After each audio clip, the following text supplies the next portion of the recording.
জয়নগর সাংগঠনিক জেলা 4টি বিধানসভার ভারতীয় জনতা পার্টির মনোনীত প্রার্থী ক্যানিং পূর্বের অসীম সাপুই, পশ্চিমে প্রশান্ত বায়ন, গোসাবা বিধানসভার বিকাশ নস্কর, বাসন্তী বিধানসভার বিকাশ সর্দার ক্যানিং এসডি অফিসে মনোনয়নপত্র জমা দিলেন। এই কর্মসূচিতে উপস্থিত ছিলেন কেন্দ্রীয় শিক্ষা প্রতিমন্ত্রী সুকান্ত মজুমদার। জয়নগর থেকে সমাধির নাথের রিপোর্ট, রাষ্ট্র সংবাদ।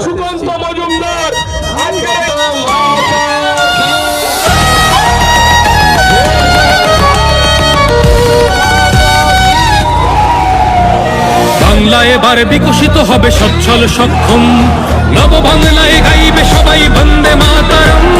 বাংলা এবার বিকশিত হবে সচ্ছল সক্ষম, আর কতকাল বঞ্চিত রবে बंगाल चुनाव में 15 दिन तक मैं बंगाल में ही रहने वाला हूँ।